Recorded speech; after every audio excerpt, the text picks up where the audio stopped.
Isang mahalagang hakbang tungo sa pagpapalakas ng oportunidad at kabuhayan ng mga kababaihan ang isinakatuparan sa bayan ng Baaw, Camarines Sur matapos pangunahan ni 5th District Congressman Migs Villapuerte ang pagpapasinaya sa bagong livelihood center para sa Federation of Baaw Women's Cooperative sa Barangay San Vicente. Dumalo sa nasabing okasyon ang iba't ibang opisyal ng lokal na pamahalaan ng Baaw, women's sector, maging mga residente bilang patunay ng kanilang suporta sa mga programang nakatuon sa kapakanan ng mga kababaihan.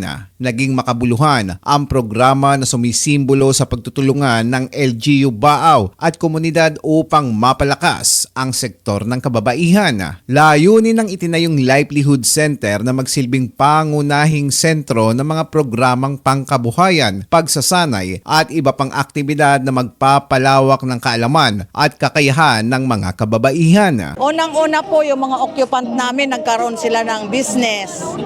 Pagkatapos meron kasi kaming, ang isang project namin ay Kukusap Sugar. Yung sugar na healthy, good for all ages. Ngayon, yung mga gumagawa nun ng product namin ay mga member namin, mga mami, which is sinisweldohan namin sila for everyday. Pagka meron kaming paluto ng sugar, sila ang nagluluto. We are very much overwhelmed kasi na nabuo na yung plan namin na magkaroon kami ng ganito.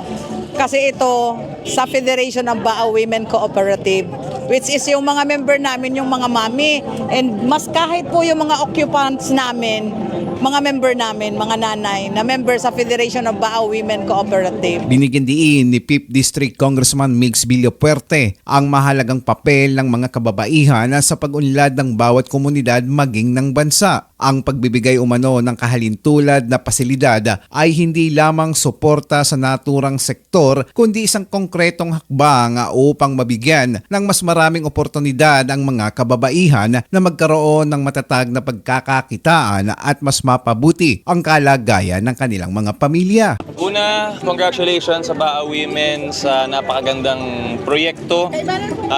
We are proud na we are a partner of this. Yung lote, yung nasa likod na Kukusap building.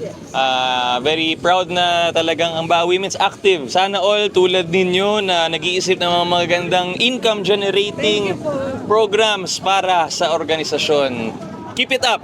I'm always here to support. Taos-puso ang pasasalamat ng Federation of Baaw Women sa patuloy na pagkilala at suporta ng mambabatas sa kanilang kakayahan. Malaking tulong ang Livelihood Center sa pagpapalakas ng kanilang samahan at sa pagpapatupad ng mga proyektong magpapalago ng kanilang kabuhayan at personal na pag-unlad.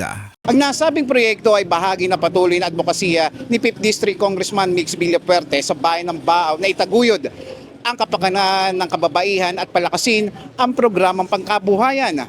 Sa pamamagitan nito, mas maraming kababaihan ang mabibigyan ng pagkakataong umasenso at maging katuwang sa pangudlad ng kanilang komunidad. Mula dito sa Baaw, Camarines Sur, Eli Balbin, CSN.